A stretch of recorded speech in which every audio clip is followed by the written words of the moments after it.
Now, I don't know about you, but that sounds a lot like hell to me. And our sermon today is, does hell exist? So I'm going to start out with a little anecdote about my mother, of which I have endless supply of anecdotes about my mother. Her and my father some years ago, this is probably 15 or 20 years ago this happened, they were going to a Lutheran church in North Wales, Pennsylvania. It's near the booming town of Lansdale, if you don't know North Wales. And the senior pastor who normally preached was on vacation, and he didn't preach that day. So instead they had the associate pastor preach, and he didn't preach very often. And I won't mention his name, but his really full-time job was he was the chaplain at Graterford Prison in Pennsylvania. So he got up and gave his sermon. And in the course of his sermon, he made light of the fact that there could actually be a hell.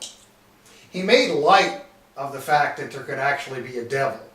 And in Bill Maher's style, he said the idea that there's somebody running around with, pointy ears and a tail and a pitchfork, that's all just ridiculous.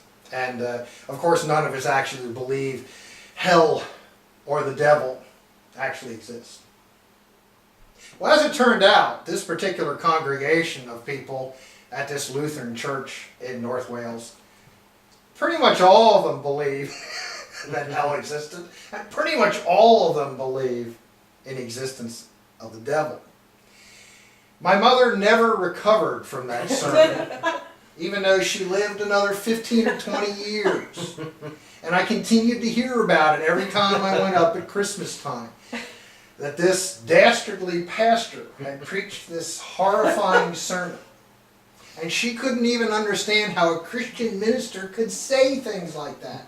And on that score, I actually somewhat agree with her. Now, she wouldn't have known the term social gospel. That would not have been a term my mother would have been familiar with. But the person giving that sermon was very much on the social gospel side of the spectrum. And he believed that the reason we have churches and we read the New Testament, why bother with the Old Testament, all that judgment stuff. But the reason we read the New Testament is because it tells us how we should treat other people. And it's about love, and it's about giving, and it's a model to follow. And all this stuff about hell and resurrection and Son of God, we don't have to pay any attention to that. The thing to pay attention to is the Beatitudes and treating other people well.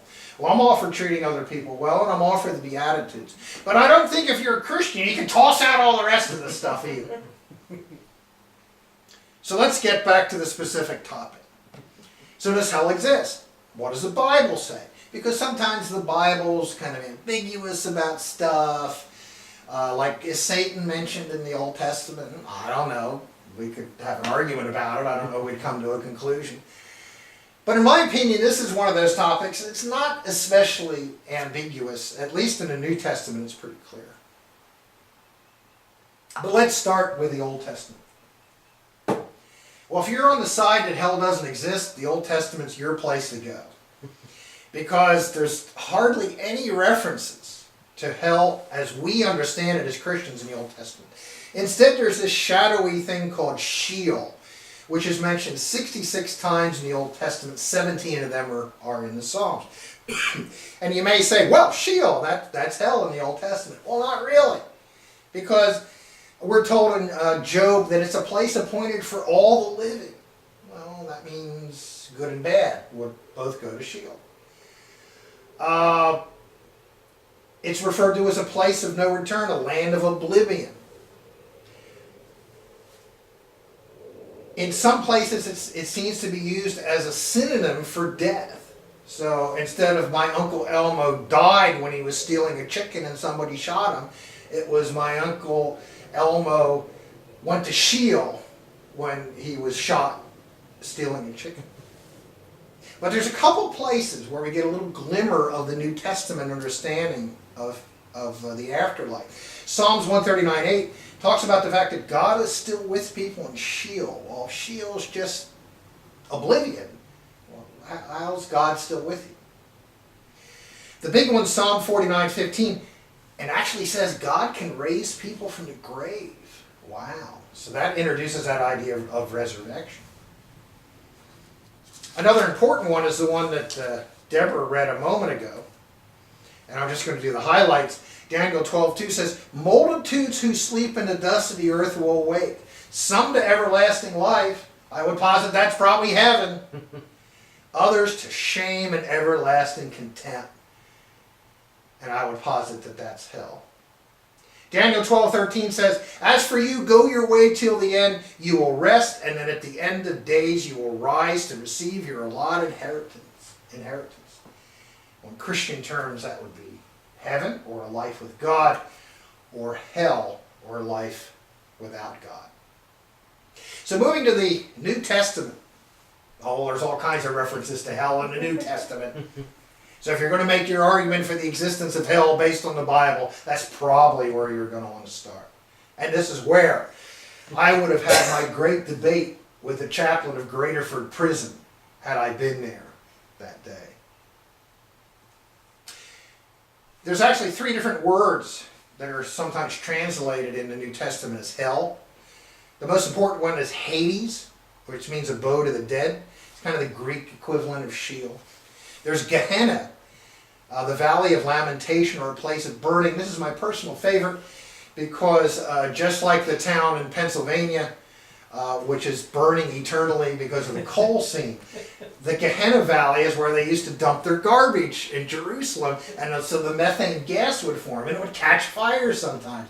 So they'd say, well, you're going to the place of burning, Gehenna, which is a garbage dump. Makes me like hell. And then there was a third one called Tartaro.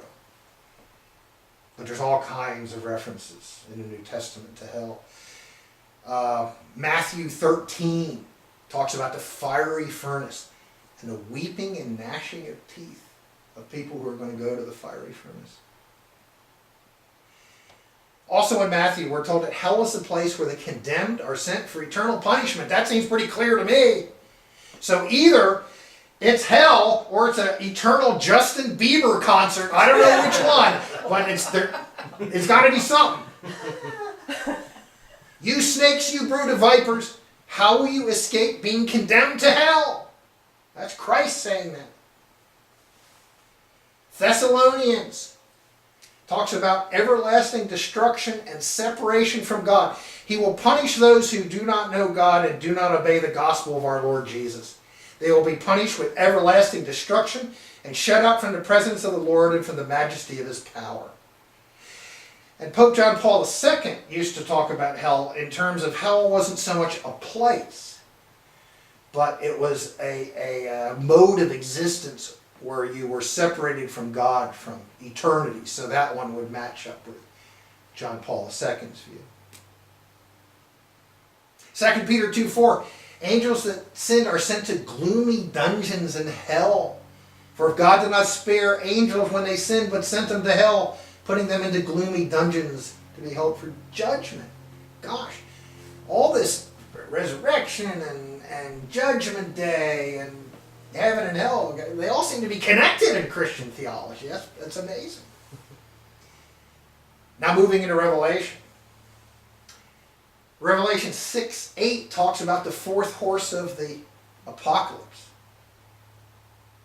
And I looked, and behold, a pale horse, and his name that sat on him was Death, and all hell followed behind him. And power was given unto them over the 4th part of the earth, to kill with sword, and with hunger, and with death, and with the beasts of the earth. So when this rider of the apocalypse, as we refer to them, and I'm not talking about Notre Dame's front line back in the 1920s, hell follows behind him. Revelation 9:1-2 talks about an abyss and smoke from a gigantic furnace. Now, it might be talking about Sloss Ironworks, but Sloss Ironworks is not eternal. It no longer belches smoke. This is an eternal fire. The 5th angel sounded his trumpet, and I saw a star that had fallen from the sky to the earth. The star was given the key to the shaft of the abyss. When he opened the abyss, smoke rose from it, like the smoke from a gigantic furnace. The sun and the sky were darkened by the smoke from the abyss. This is where we kind of get the impression that the abyss or the fiery furnace may be kind of Satan's clubhouse. Revelation 11:7. We're told that the beast, or the Antichrist, comes from the abyss. Now when they have finished their testimony, the beast that comes up from the abyss will attack them and overpower and kill them. So why does the beast come from the abyss if it's not Satan's clubhouse? Revelation 14:9-11. A third angel followed them and said in a loud voice, "And anyone who worships the beast and his image and receives his mark on the forehead or on the hand, he too will drink of the wine of God's fury, which has been poured full strength into the cup of his wrath." Good Battle Hymn of the Republic imagery there. He'll be tormented with burning sulfur in the presence of the holy angels and of the Lamb. And the smoke of their torment rises forever and ever. There is no rest day or night for those who worship the beast and his image, or for anyone who receives the mark of his name. Eternal punishment, and there's all this smoke and burning sulfur. And if we get nothing else out of our descriptions from the New Testament of hell, we know it's hot. I would even go so far as to say it's hot as hell. Because that's what it is, it's hell. Revelation 19 and 20 and 21, taking bits and pieces. 19:20, but the beast was captured, and with him the false prophet who had performed the miraculous signs on his head. So this is the beast from the sea and the beast from the land. With these signs he had deluded those who had received the mark of the beast and worshipped his image. The two of them were thrown alive into the fiery lake of burning sulfur. 21:8, but the cowardly, the unbelieving, the vile, the murderers, the sexually immoral, those who practice magic arts, the idolaters, and all liars, their place will be in the fiery lake of burning sulfur. And this is the second death. Well, gosh, there seems to be an awful lot of references that bad people are going to go to this place of burning. And there's all these different descriptions, the lake of sulfur, the fiery furnace. It's hot, and it's a place where bad people go. It seems pretty clear to me. Revelation 20:13, eventually hell will give up its dead for judgment. The sea gave up the dead that were in it, and death and Hades gave up the dead that were in them. And each person was judged according to what he had done. Then death and Hades were thrown into the lake of fire. The lake of fire is the second death. Now my purpose here today, because I know you all want to get out, before 3 o'clock. My purpose here today isn't to try to draw a distinction or even attempt to understand the distinction between the abyss and the lake of burning sulfur and the fiery furnace and some of these other references we're seeing. But it seems to me pretty clear that a place called hell exists. It's hot. Satan hangs out there before the second coming of Christ, and after the second coming, the bad people are thrown into hell, and they're separated from God forever. So that's kind of a quick view of what the Bible has to say about hell. So I guess my view is on a lot of these things in the Bible, whether they're miracles or stories like Noah's Ark, that sort of thing. My view is kind of like Martin Luther's. Martin Luther was a doctor of theology. He was a very learned man. He was a great writer. And people would ask him, well, do you believe all that miracle stuff in the Bible? And he said, well, if I really believe that God is omnipotent and that God can do anything he wants, I guess if he wants to send a flood, he can. So yeah, I believe in Noah's Ark. And it's true about the different miracles and whatnot too. And I kind of feel that way. Now, where I will agree with a former chaplain of Graterford Prison, I don't think there's a devil with horns and a tail and he's all red and carries a pitchfork. I don't think that's what the devil's about at all. But you'll notice none of those passages from the Bible had anything to do with the pointy-eared guy with a pitchfork. That's all stuff that's happened over the years. Does hell have multiple levels? I don't know. The Bible didn't say anything about it having multiple levels. Now, a guy named Dante in what was the 14th century, he decided that hell had multiple levels, and he described the river Styx that you pass over, and you had to face the beast, Cerberus or Kerberos, which is now a encryption methodology.